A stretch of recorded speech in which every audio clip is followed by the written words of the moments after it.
家好，欢迎来到行箱子频道。每年北港朝天宫于农历3月19、20日，妈祖都会出巡绕进整个市区，北港就会像不夜城般热闹，又有北港小过年之称。又有许多特别的阵头，都被列为国家的重要民俗，中元一格也是每年的重头戏之一，还有许多奇特的设计，也变成人们的发现。今天我们抱持着想共襄盛举的心，一起带各位观众看看这2天我们到底看了哪些特别的景色吧。一开始进入北港市区就被一堆炮灰所吸引，很难想象这只是一个路口就用了这么多的鞭炮。这时候教班的脸上跟身上都会积满黑色的炮灰，听老哥说这是属于北港人的骄傲，尤其是黑五爷的教班脸上的灰尘，那真的是跟煤矿工人面什么一样。一开始真的跟无头苍蝇一样，不知道从何看起，只能先慢慢往朝天宫慢慢前进。欢迎各位帅哥朋友哈！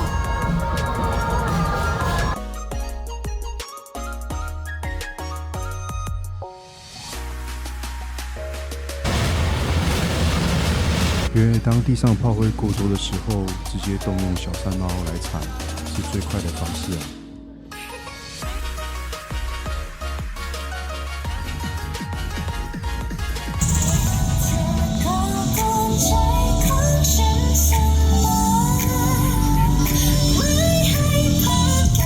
没想到出去这么快就遇到真人一格，出于好奇心，我们想看看这个有什么特别之处。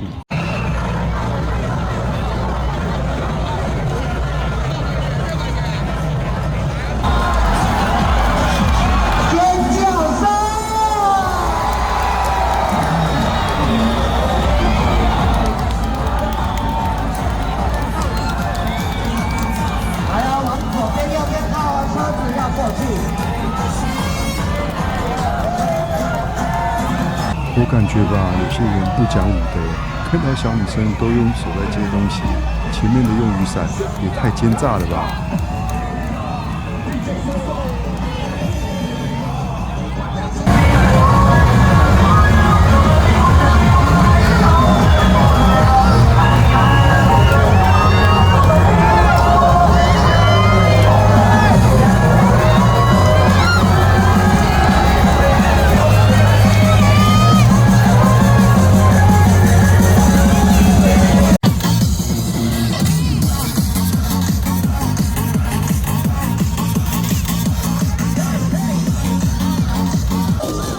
这一刻，我好像来到了迪士尼的游行，现场都是处于非常快乐的感觉。心里在想，不会整晚都是这个样子吧？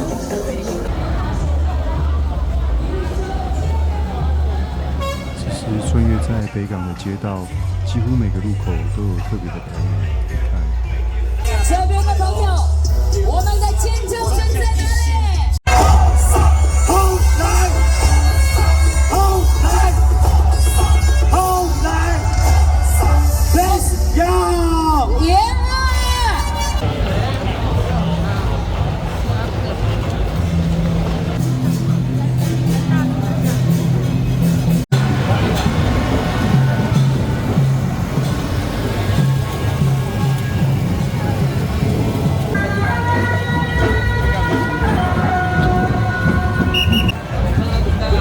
超热闹的。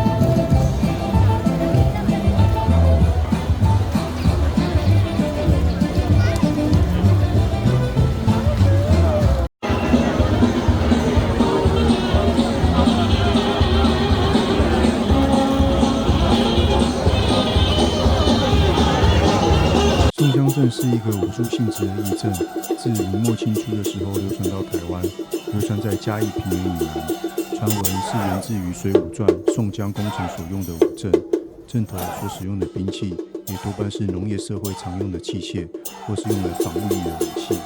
明治时期主要是成为农村子弟学习武艺的活动。清代呢，由于台湾的治安欠佳，民众就组织武力自卫。到了日治时期，由于害怕被视为抗日组织，民间对此的自卫队需求也慢慢减少，才转变为现在庙会女神的阵头表演。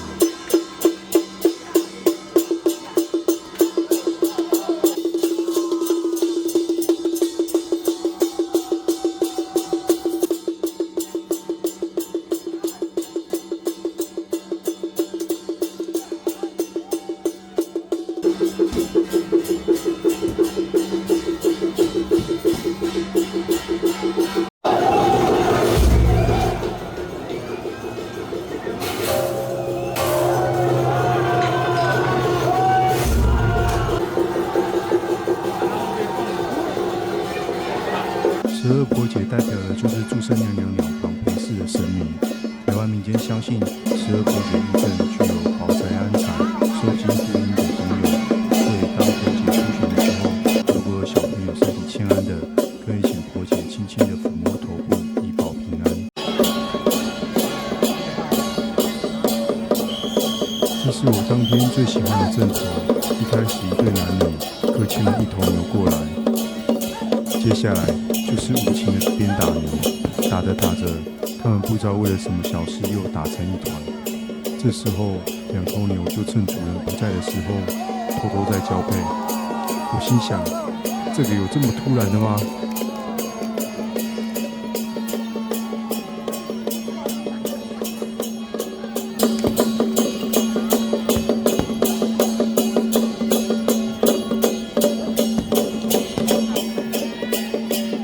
相同的剧情又再重复一遍，那两头牛又突然在偷偷交配了。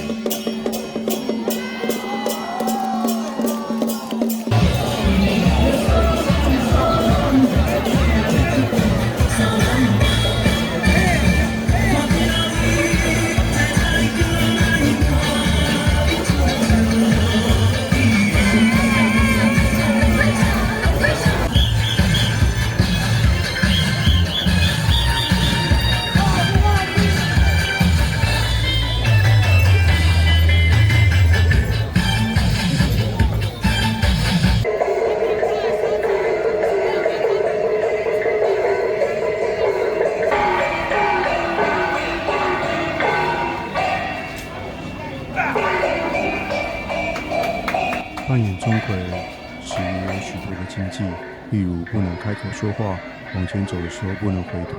此外，在扮演的当下，只能尊称他为钟馗或是馗爷。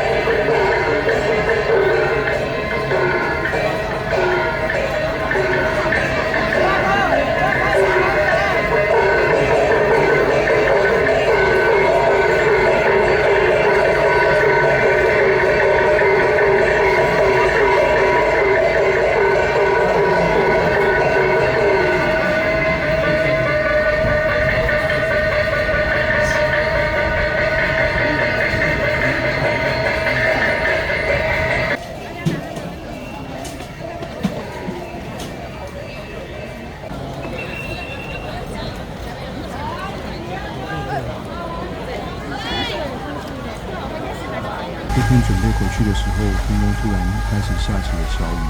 这时候阵头开始帮神尊和神教套上皮布，因为绕境还是持续的进行整夜。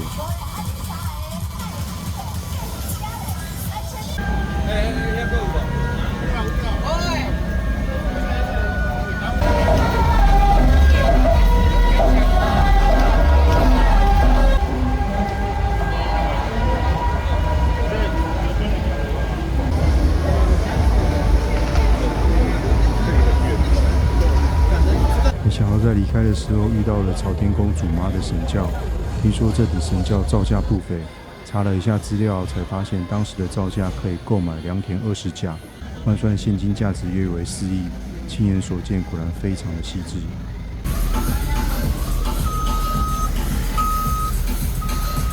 第二天我们一早就抵达北港，因为活动只有举办2天，我们打算陪着妈祖婆走一段，顺便体验一下北港白天的感觉。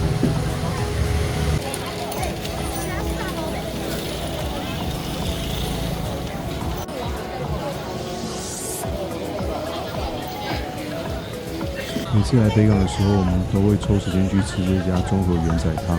但有时候人多需要排队，但是价钱实惠，这里推荐给喜欢吃甜食的观众朋友来品尝看看。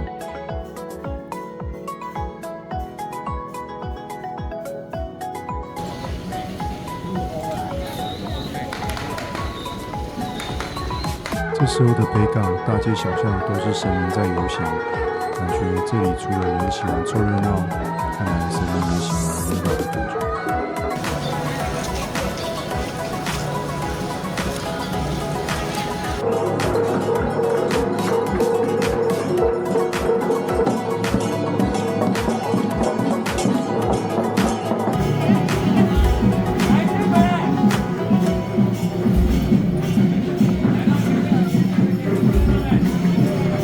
除了妈祖婆在北港绕境之外，还有很多宫庙都前来朝天宫挂会，所以可以看到平常一些少见的阵图。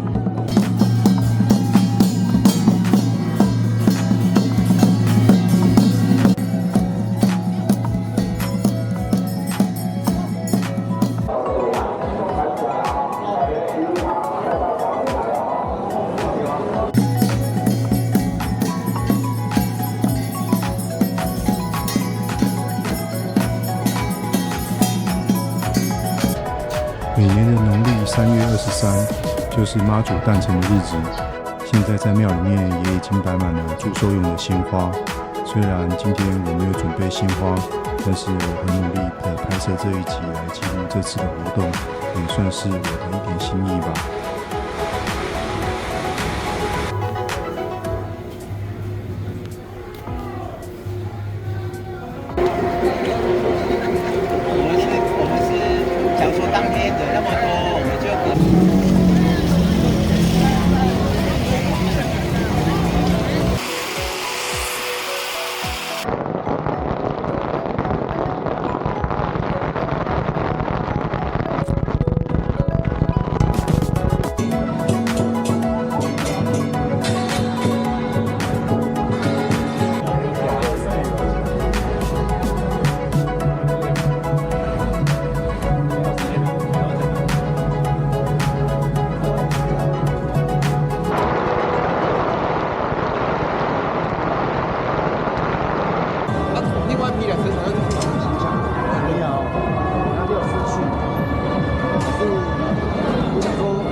如果说你不要去改我们的图的话，我不会改，我就直接 copy 上去，然后这我们就算了，我就是要做我节目里的配合。但是就不要贩售了。我没有贩售，我们自己做的发而已。那可以啊。不管跟大家分享设计平面作品，还是年历，或是金香用的钥匙圈，我们一路走来都是不做盈利的用途，这也是我们最早的初心。老实说，妈祖婆也一直庇佑着我们，真的深刻体悟，当个平凡的行脚者，付出不求回报，才是最开心的。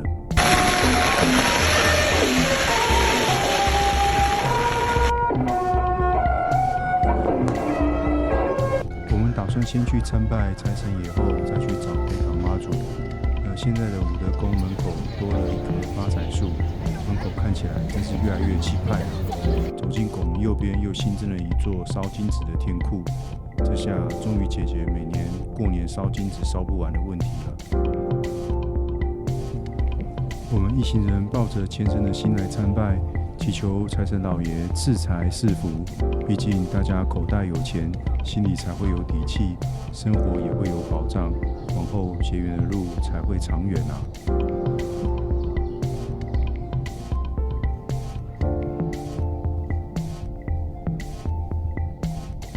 这个5688那个6288，这是武德宫出品的财神纪念酒，如果当成艺术品来收藏，也许就不会觉得贵了。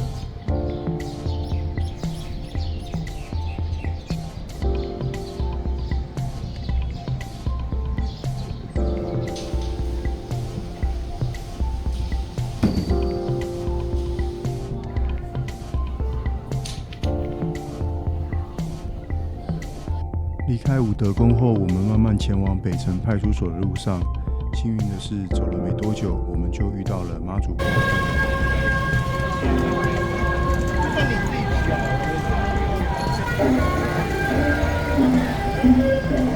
哎，很得吗？不是听说要走到明天，很难，一直以来都是啊。对啊，现在还在走早上的行程啊。早上的行程我跟你讲，我们还切西瓜了，真的。有的地方没有过去。我们切了大概快4个小时。切了4个小时，现在还在走早上的行程。对。天哪！快到庙了啦，等一下大概8点会是走下午的行程。哦。对，然后隔天早上6点大概最后一种晚上的行程。各位观众就从画面感受一下，走在北港妈祖主华神教旁是一个什么样的感觉？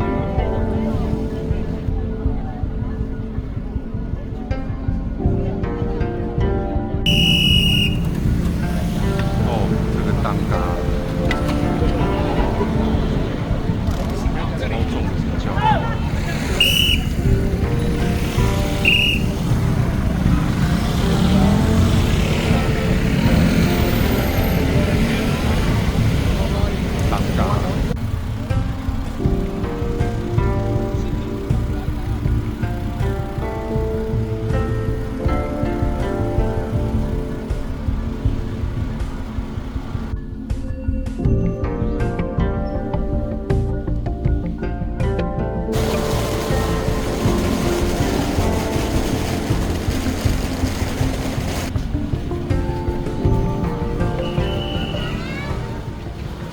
这时候，所有北港不管是大人还是小朋友，都全身心的在参加这场盛会。这场为期5天的活动，让许多学生都会请假，尤其是以真人艺格的活动，今年更是出动了53台车，学校就干脆让大家放假去参加活动。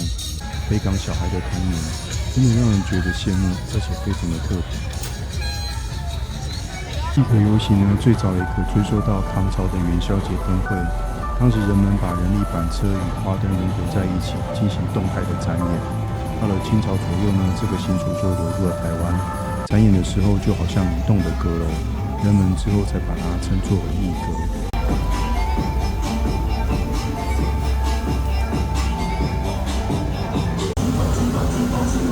人真的超级多的。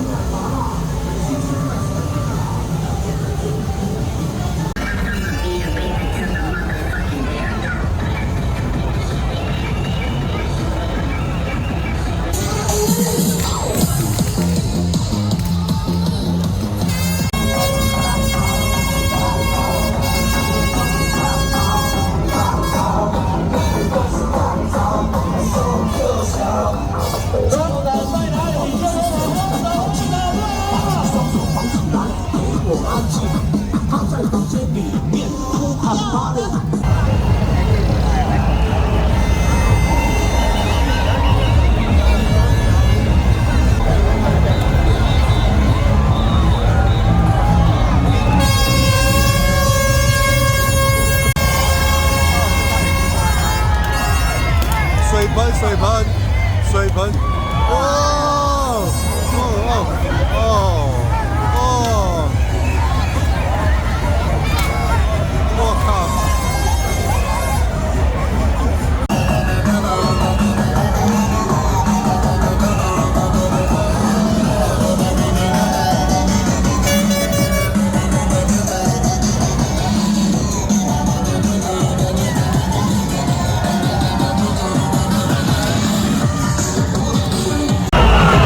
就跟着这一群热闹的人潮，感受一下属于北港才有的热情。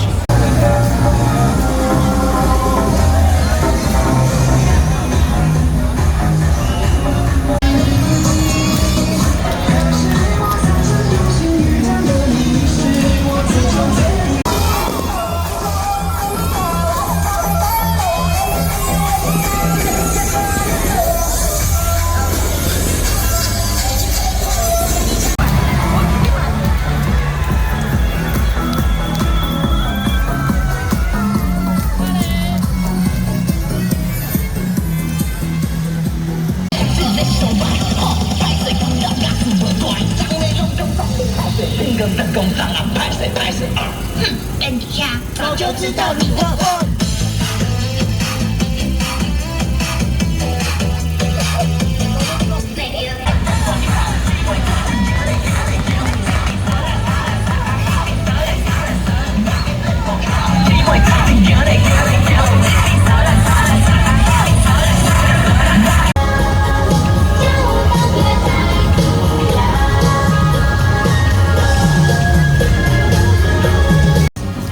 看到有一大群小朋友组成的太子阵头，真的好特别。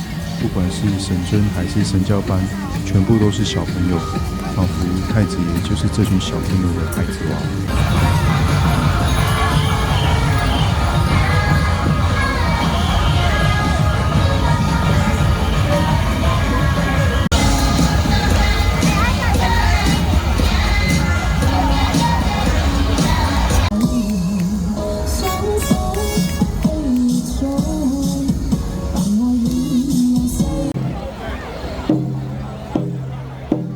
虎爷吃炮的时候，扛轿者一律身穿黄色虎纹的衣服，头戴着黄帽，背对着虎爷神教。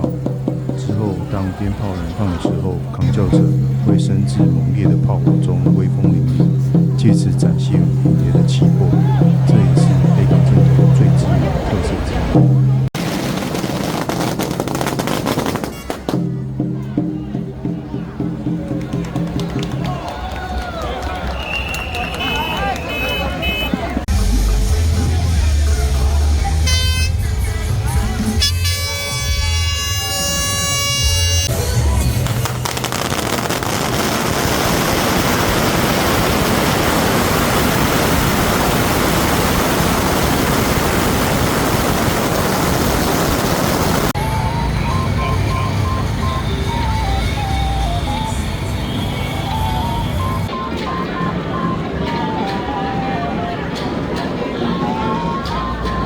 没想到在这里还能看到日本的神教出现在朝天宫，居然有一种不冲突的感觉。真的感觉非常的神奇。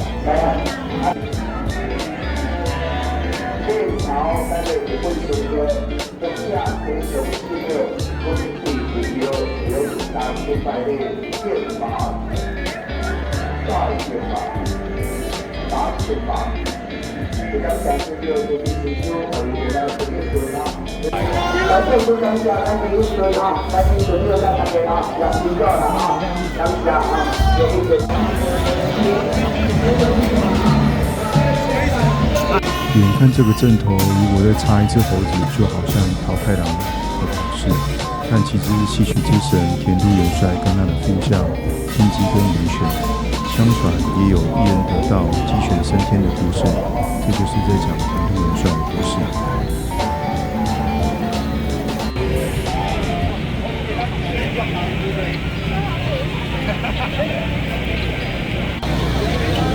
其实田都元帅的表情也蛮逗趣的，你不觉得吗？你看久他的表情也是很逗趣啊。